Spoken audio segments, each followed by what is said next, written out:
Evangelion, also known as simply Evangelion or EVA, is a Japanese anime. Okay, you know what it is.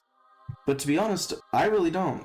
I've never watched it, and honestly, I don't think I've ever watched any mecha anime. So what could be funnier than adding a character from an anime I've never even seen to my game? To be honest, the process was pretty long, because I don't really have much experience with 3D modeling.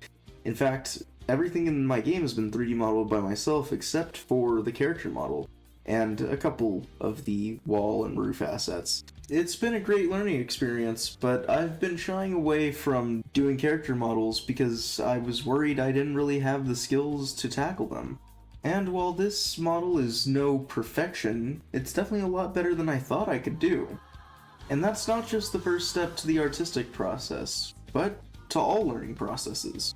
A wise man once said, "Fail fast and fail often." And that's something I've always been afraid of. But with this project, I'm looking to fully embrace that I am going to fail over and over and over again. I learned that quite well while implementing multiplayer into the game. Steam's backend did not agree with me, but that's a story for another devlog.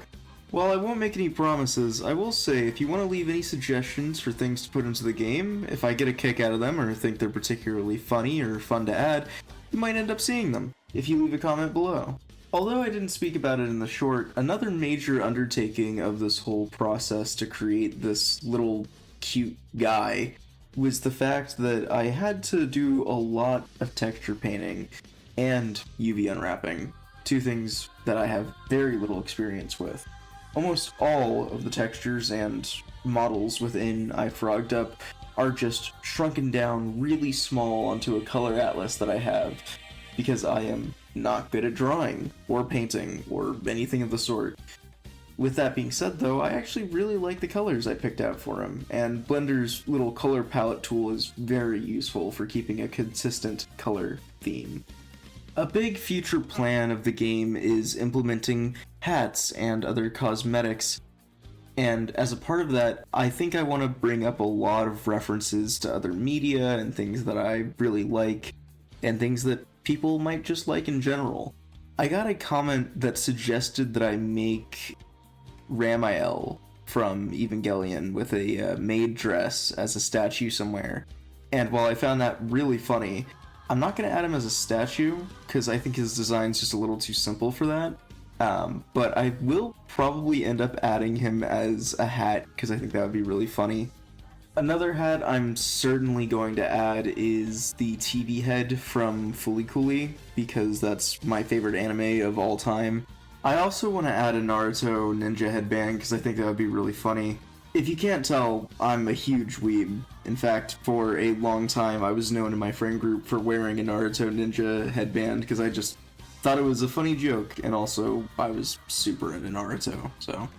You may notice a large variety of videos on my channel, and that's mainly in the past now, just because I've been so busy with work and so busy with everything else going on in my life. But now that I've found a niche, as it were, making games, doing something I'm really passionate about and love a lot, and have been learning for a long time now, I hope to be more consistent, show up more often, and obviously, since I'll be working on one game for quite an extended time, constantly providing little updates here and there, maybe a 20-second short, maybe a 10-minute video, maybe a 30-minute video, if eventually I have enough to talk about.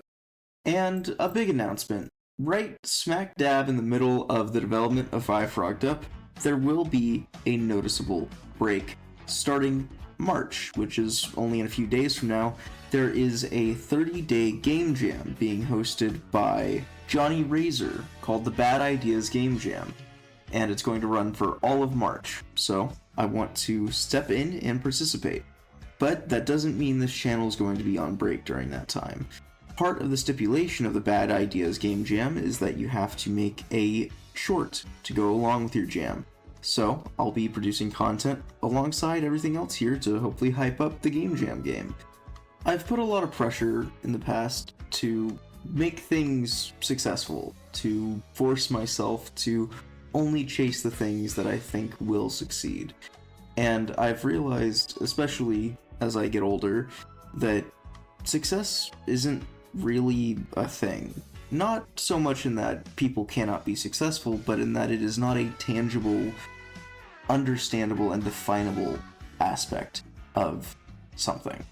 You can look at something and say it's very good, and therefore it's successful in your eyes, but if your successful is only a metric of popularity, you're just calling something popular with extra steps.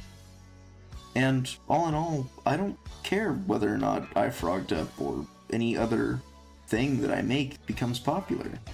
I just want to make I frogged up because it's a game I would want to play.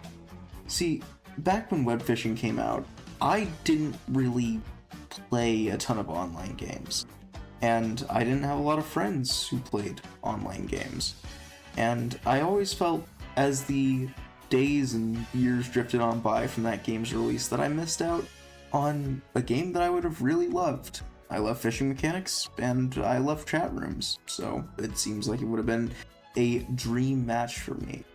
But with web fishing sadly gone due to the untimely doxing of its lead developer, I wanted to make a game that felt similar to it. Obviously, without copying everything. I'm not even making it a fishing game as much as I really wanted to do that at first.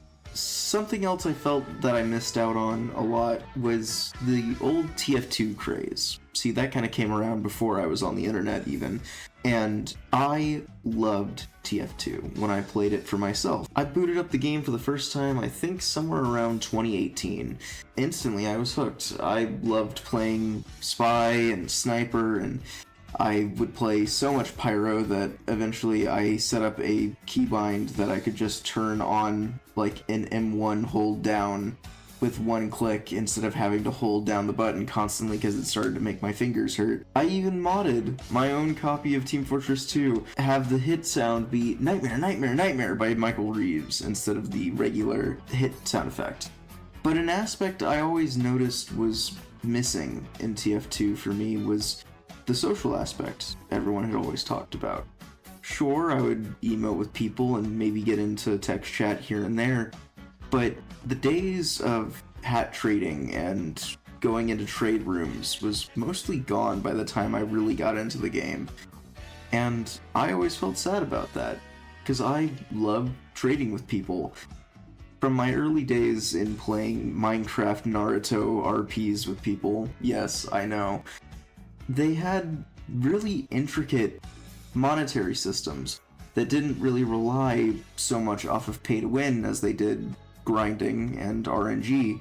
And so if you got on the game and grinded, people would willingly come over to wherever you were, trade with you, check out your base, and so on and so forth. It really was a very social aspect, and I think I've been chasing that ever since I played those games as a kid. And so I wanted to create iFrogged Up to work more as a third space than a true standalone video game, if that makes sense. Of course, I'm still adding in aspects like the platforming, the sticking to walls, and the climbing to give it a gamey aspect, but iFrogged Up is really meant to be a social game at the end of the day. It's not a game that I expect you to hop on and play and grind and just keep grinding all of the time, though there are some people who might want to do that. It's a game that I want you to get on and go find some people, talk to them, maybe trade some items, maybe make some friends, maybe make some memories. You know, I think people are gonna ask me, Zed, why do you have Sachael from Evangelion in your game? And I'm going to have to reply, oh, someone said I should. I genuinely have never seen Evangelion, but I looked up some reference images for Sachiel, and I thought he looked really cool.